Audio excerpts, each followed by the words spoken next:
Kellen walked down the cold hallway of the research station. His boots echoed on the metal floor. The walls were white, clean, and silent like always.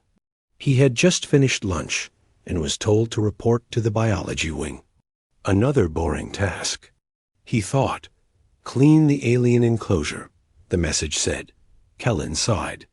The alien had been captured 2 weeks ago, brought in from a wild forest planet named Varuk. Most staff were scared of it. They said it growled, hissed, and could jump higher than any human. But Kellen wasn't scared. He was just curious. He reached the door marked Specimen Hash A11. Caution. Hostile. The panel lit green when he scanned his hand. The door opened with a soft hiss. Inside, the room was warmer. The lights were softer. And there, in the corner of the glass cell, sat the alien. She was covered in thick, dark brown fur that shimmered under the light. Her ears twitched when she heard him. Her tail flicked, annoyed. Her yellow eyes stared at him, but not like an animal. Her eyes looked tired, angry, and somehow intelligent. Kellen froze. He was told she didn't speak. She hadn't said a word since capture. But now she sat up slowly, lifted her arm, and pointed to her shoulder. "It's stuck in my fur," she said again, this time more clearly. "Are you going to help me? Or not?" He stepped back.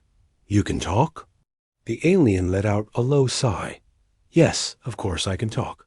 I was just waiting for someone with a brain." Kellen blinked. He looked at her arm. A thin wire, probably, from the shock collar was tangled in her fur. There were also little barbed seeds stuck all over, likely from her planet's wild plants. I didn't know," he began. "Clearly," she interrupted. "Now help me, human." Kellen looked around. There were no guards, no cameras inside. Just him, her, and silence. His heart pounded. She didn't look like a monster. She looked like someone who needed help. But was she tricking him? "I'm not going to bite," she said, reading his fear, "unless you touch my tail." He chuckled nervously. "All right. Hold still." He slowly walked toward the glass. She watched him carefully. When he reached the door control, he hesitated. "Are you going to be calm?" he asked. "I'm sitting still, aren't I?" He opened the small door in the glass and reached through. Her arm came close. The fur was soft, thick, and warm. He carefully began untangling the wire. The alien flinched once when the wire pulled a knot. Her ears went flat for a moment, but she said nothing. Kellen worked fast, trying not to touch too much. "You're gentle," she said quietly. "Thanks." He muttered, focused on the mess. "Why didn't you talk before?" "No one asked," she replied. "They just poked me with things and wrote notes." Kellen frowned. "That's not right." She tilted her head. "You're different." He finished pulling out the last wire and took out a few sticky seeds near her shoulder.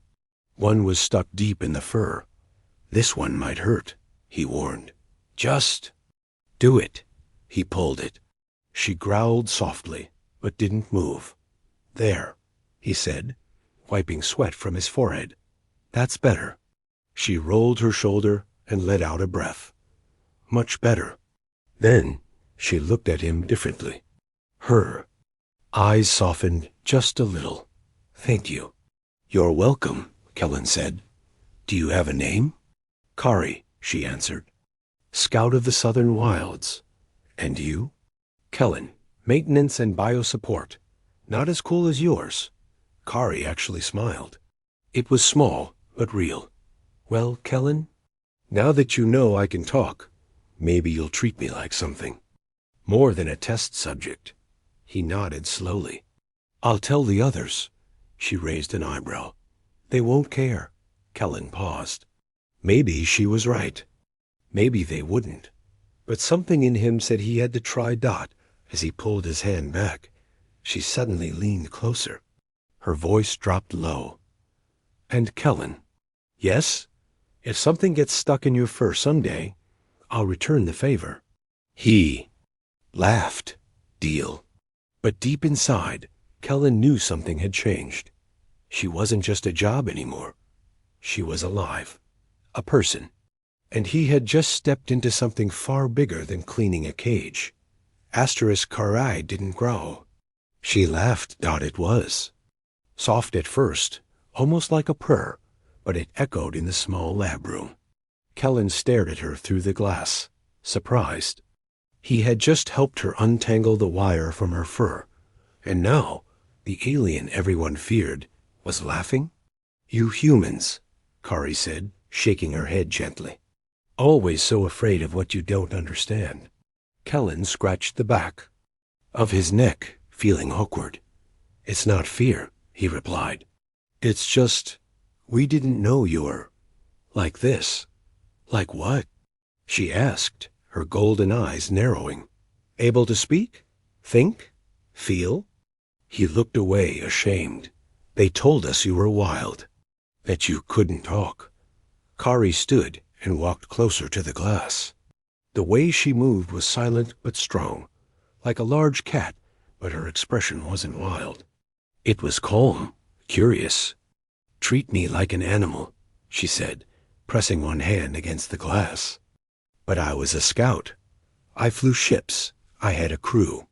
I was trained to study you. Kellen's heart sank. So, you were on a mission when we caught you? She nodded.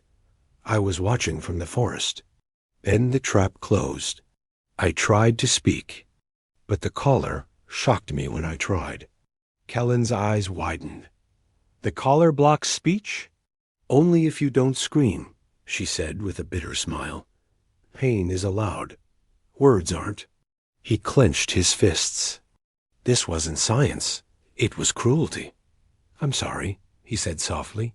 Kari tilted her head. Why? You didn't put it on me. No, Kellen replied, but I stood by. I saw you in here and thought you were just something to clean up after. She looked at him for a long time, then finally said, but now you see me. Kellen nodded. She stepped back and sat again on the padded floor. Her tail curled around her legs. For a few moments, neither of them spoke. Then Kari said something unexpected. Do you want to know what we call your kind? Kellen looked up. What? We call you firebloods, she said. Because your kind burns with energy, too fast, too bright, too loud. You move without thinking. You touch without asking. Kellen laughed nervously. Sounds about right. But, she continued, some fires warm, not burn. He smiled. You think I'm one of the warm ones? I don't know yet, she said honestly.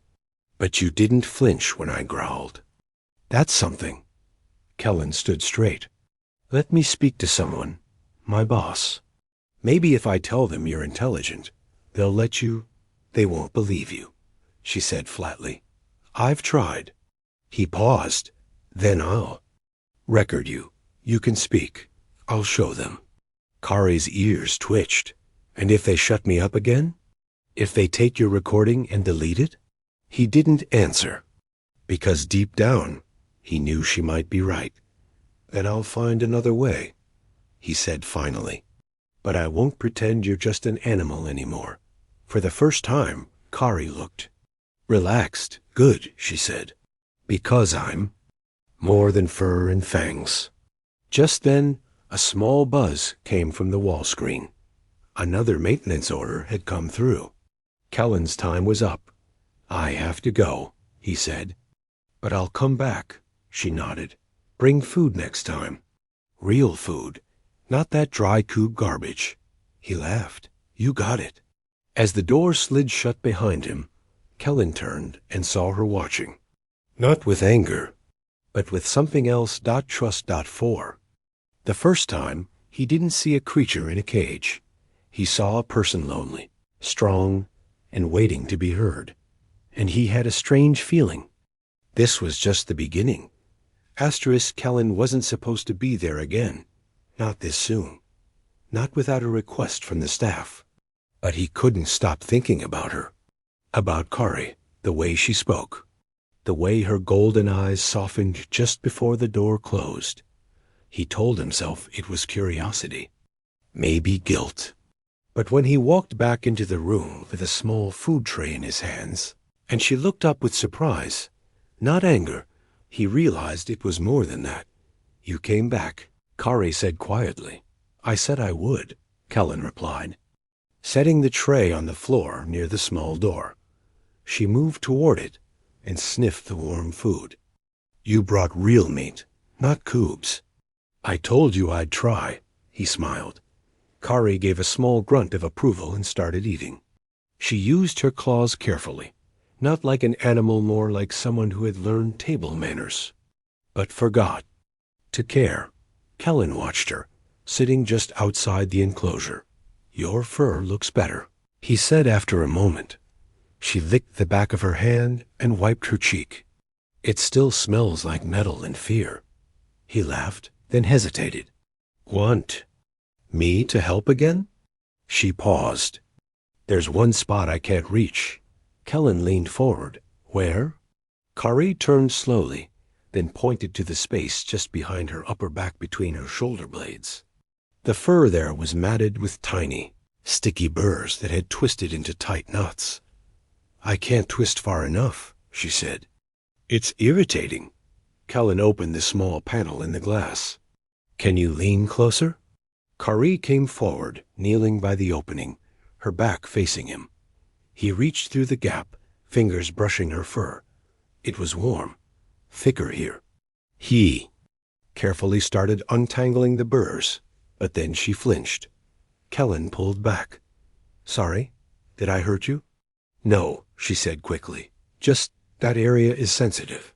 He nodded, more carefully now. But as he worked, she grew quiet. After a long silence, Kari asked, "Do humans touch each other like this?" Kellen blinked. "Like what?" Gently, without purpose. Just to feel close. His heart skipped. "Sometimes," he said, voice low. "But usually not with strangers." "Am I still a stranger?" she asked. He didn't answer right away. "No," he said finally. Kari's tail swayed slowly, like a thought moving behind her. "I've never let anyone touch me there," she whispered. He stopped. The room grew very quiet. Then Kari turned her head slightly, not enough to meet his eyes, but enough to speak. "If your people saw this, would they be afraid of you too?" "Yes," Kellen said honestly. "They're already afraid of what they don't understand." She nodded slowly. "Mine too." He carefully finished pulling out the last burr. Her fur was smooth now. "Done," he said softly. Kari didn't move right away. "Thank you," she said again, but this time her voice had something else in it. Something soft. Something almost sad. Kellen withdrew his hand. "Kari," he said, "if I could open the door." "I would." She smiled faintly. "I believe you." Then she stood, stretching slowly. Her muscles shifted beneath her fur like a big cat. Yet she moved with grace, not danger. "When they come tomorrow," she said, "they will bring others." More questions, more pain. Kellen's chest tightened. "Then I'll speak for you." "They won't listen," she said. "Then I'll make them." Kari turned and finally looked him in the eyes again. "I don't need saving," she said firmly, "but I'll accept a friend." Kellen gave a small nod. "Deal." As he stood and turned to leave, Kari whispered one last thing. "Next time, I'll let you touch the tail." He froze mid-step, mouth open. But when he turned back, she was already walking away, her soft growl turning into a quiet laugh. And just like that, the line between alien and human blurred a little more. The lights flickered. Then the sirens began. A loud alarm filled the hallway outside the lab. Red lights flashed across the ceiling, pulsing like a heartbeat. Kellen froze in place, the tray still in his hands. He looked toward the main doors. Something was wrong. Very wrong. Inside the enclosure, Kari stood slowly. Her fur bristled. Her ears twitched, alert. "What is that sound?" she asked, stepping closer to the glass. Kellen dropped the tray and ran to the wall screen. His hands shook as he tapped the emergency status report. Alert. Perimeter breach. Unknown hostiles entering South Sector. All non-military staff, shelter in place. "Oh no," he whispered. "Someone's broken in." Kari narrowed her eyes. "Raiders?" "I think so," Kellen said. "They've attacked stations before, but never this close to the core." Kari placed both hands on the glass. "You need to let me out." Kellen turned to her. "What?" "I can fight," she said. "If those are raiders, they'll take anything, tech, weapons, people. They'll kill you," he said. "Kar," I growled softly. "Not before I tear out their throats." Kellen hesitated. She looked dangerous, but calm, like a soldier waiting for her moment. "I'm not supposed to open this door," he said. "Do you want to die in here?" She asked, "Or do you want to live?" Another tremor shook the station. Somewhere far off, something exploded. The lights flickered again. One of the hallway doors slammed shut automatically. Kellen could feel it, fear creeping up his spine. He looked into her eyes. She didn't beg. She didn't panic. She waited. Kellen made his choice. He ran to the panel, entered his override code, and pressed the unlock sequence. With a hiss, the door between them slid open. Kari stepped out slowly, her muscles tense. Her claws flexed at her sides, but she didn't attack. She walked past him, calm and sharp-eyed. "Stay behind me," she said. "And stay quiet." They moved quickly into the corridor. The walls pulsed with emergency lights. Far ahead, they heard the sound of boots, heavy, fast-moving, not from the station's own security. And then shouting. Kellen ducked behind a support pillar. Kari crouched low, her tail curling close. Her ears turned toward the sound. "They're armed," she whispered. "3 of them. Maybe more." "They'll shoot us," Kellen said, trembling. "Not if I reach them first," she growled.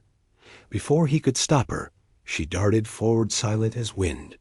1 second she was beside him. The next she was a shadow moving down the hall.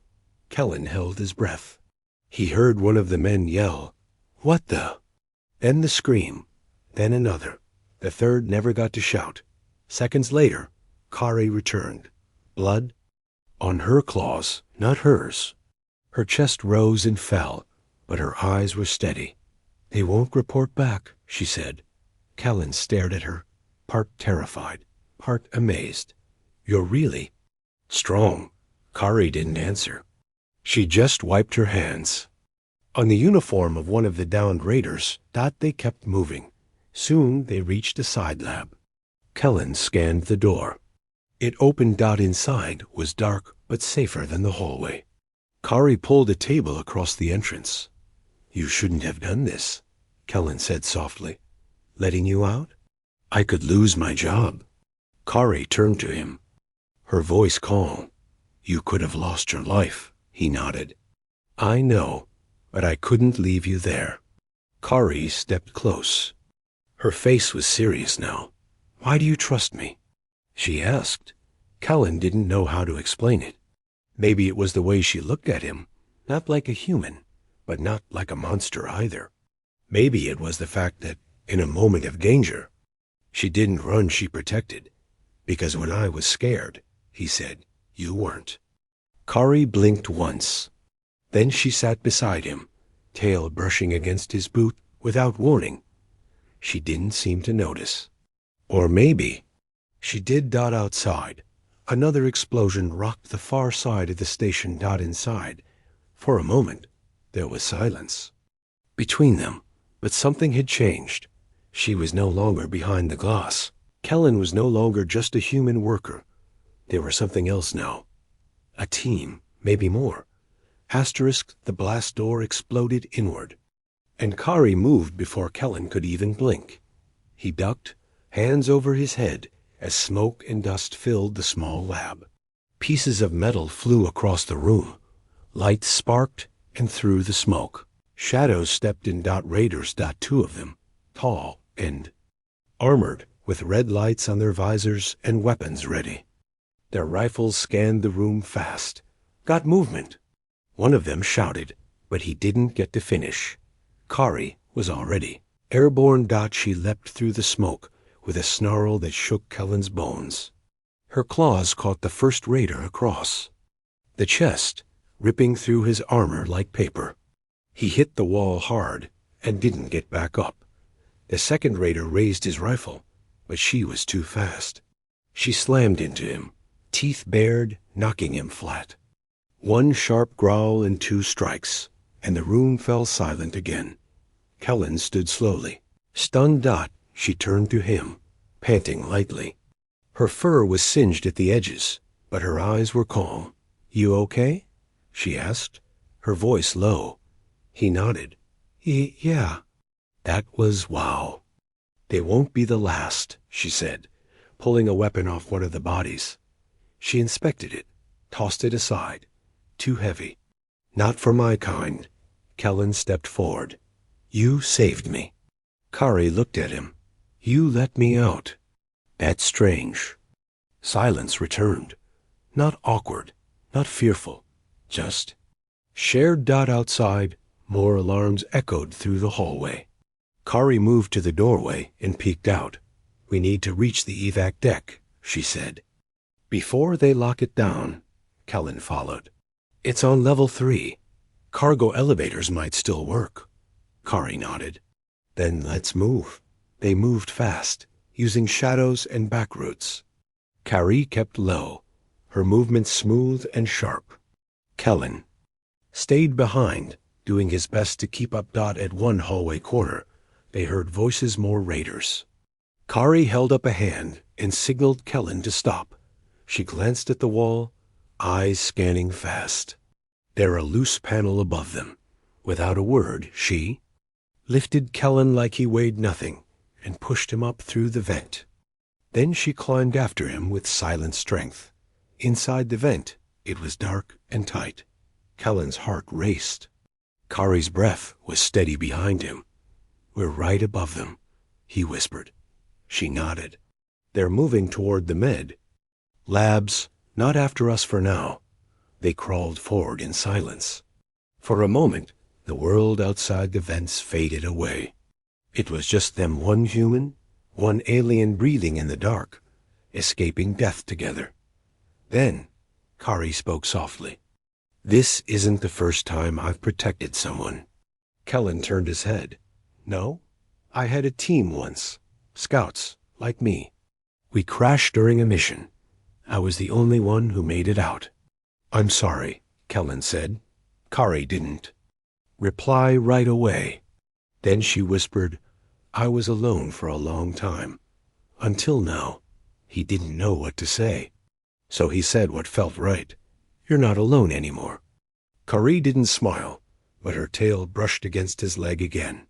They reached the end of the vent and dropped down into an empty hall. From here, the cargo elevator was just around the corner. Suddenly, Kellen heard footsteps again running. Fast. Another patrol. Kari spun and pushed him against the wall. Her body shielded his. "They're close," she whispered. "Too close." Kellen looked up at her, her eyes glowing faintly in the dark, her fur moving gently with each breath. "Don't have to protect me every time," he whispered. Kari looked down at him. "Yes, I do." Before he could answer, she turned and faced the hallway, ready to fight again. And in that moment, Kellen understood something. She wasn't just a wild creature. She was a protector, a warrior, and maybe something more. Asterisk, the flames danced between them, small, soft, and silent. They had escaped the station. The chaos behind them was now distant, swallowed by the dark forest at the edge of the outpost world. Kellen had no idea where they were exactly. But Kari had led them through hidden tunnels and paths, only she seemed to know Dot. Now they sat near a small fire, built from broken crates and dried leaves. The sky above was black and endless, stars shining like cold fire. Kellen sat close to the flame, rubbing his hands together. His clothes were torn. His face was dirty. But he was a live Dot, and Kari sat across from him, calm, watching the fire, her fur glowing faintly in the light. "I didn't think we'd make it," Kellen said quietly. Kari didn't answer right away. Then she whispered, "I did." He smiled softly. "You always sound so sure." "I wasn't," she admitted. That surprised him. Kari never showed fear, never even looked unsure. "I've never protected someone this long," she said. "Not since my sister." Kellen leaned forward. "You had a sister?" Kari nodded. Slowly. She was younger, smaller, always asking questions. "She wanted to join the scout force like me. What happened?" "She died during her first training run," Kari said. "Too much pressure. Too fast. She wasn't ready. But no one cared. She was just a number in the system." Kellen's chest tightened. "I'm so sorry." Kari looked away, blinking. Slowly. "That's when I stopped trusting orders. Stopped trusting anyone." Kellen stayed quiet. A fire cracked softly between them. "But today," she said, looking up, "you didn't follow orders either." He smiled. "Guess I'm learning from you." She gave a faint laugh. "Poor student. Soft heart." "I thought that was a good thing." Kari leaned back, resting on one arm. Her eyes reflected the stars. "I didn't think your kind could care," she said. "Not like this. Not for someone like me." "You're not a someone," Kellen replied. "You're Kari, the one who tore apart raiders and still brought me food scraps after." She smiled at that. "I could have eaten them all myself." "But you didn't." She tossed a small stick into the fire and grew quiet again. Then her voice turned softer. "When you touched my fur, the first time," Kellen blinked. "Yeah, that's sacred to my kind. Only bondmates are allowed to reach behind the shoulder and not get bitten." He flushed. "Wait, what? Why didn't you tell me?" Kari shrugged. "You were clumsy and harmless. I didn't think it would matter. Did it?" he asked, watching her closely. She didn't answer right. Away. Then she whispered, "It does now." The air grew heavy with meaning. The fire crackled louder, like it knew what they weren't saying out loud. Kellen broke the silence with a nervous laugh. "So, does that mean we're married now?" Kari growled softly. "Don't push your luck." But her eyes were smiling. The stars above shifted gently. The trees rustled with wind. Kar. I lay back, tail curled beside her. "You should sleep." "I don't think I can." "Why?" "Because every time I close my eyes, I remember the explosion, the station, the blood." Kari looked at him and said simply, "Then remember me instead?" He turned to her. "You're not scary anymore," he said. She raised an eyebrow. "No? You're warm, strong, protective, and kind of funny when you want to be." Kari snorted. "Great, I've gone soft." They both laughed softly under the stars. And in that peaceful silence, Kellen realized something strange. He didn't want to leave her side anymore, not just because she saved his life, but because she made him feel like he belonged for the first time in a long time. They didn't cheer when the rescue ship landed.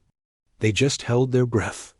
The sky lit up at dawn as a sleek, silver craft broke through the clouds above the forest clearing.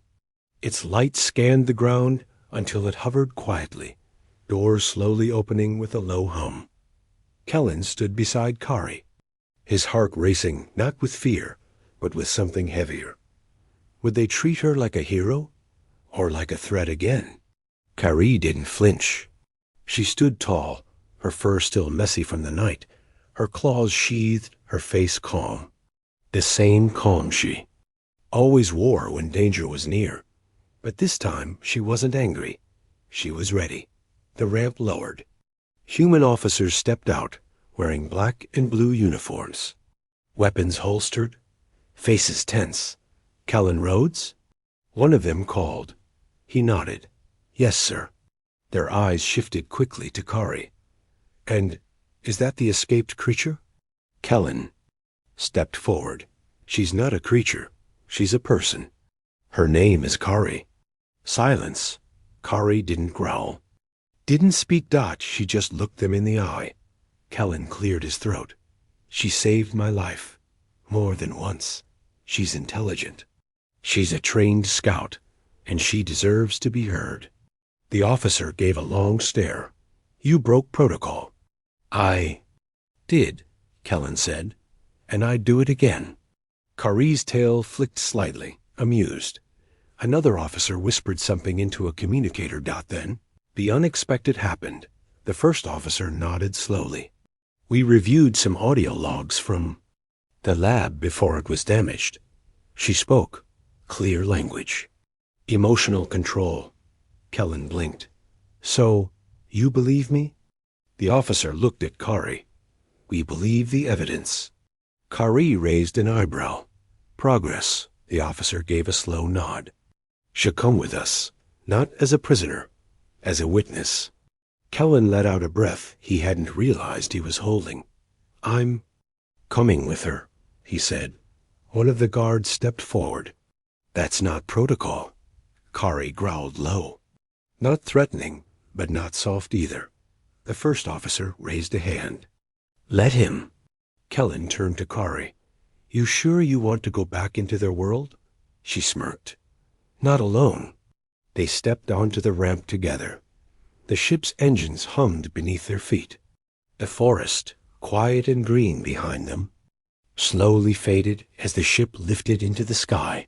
Inside, the officers gave them space. Kar. I sat near the viewing window, watching the trees disappear.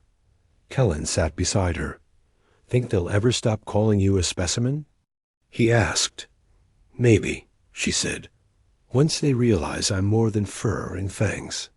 He chuckled. You're Kari. Sharp-tongued, tail swinging, slightly terrifying. And yours, she finished, without looking at him. Kellen stared. Wait, what? She finally turned her head, her yellow eyes soft.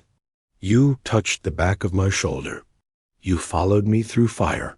You fed me real meat. Wow, he smiled.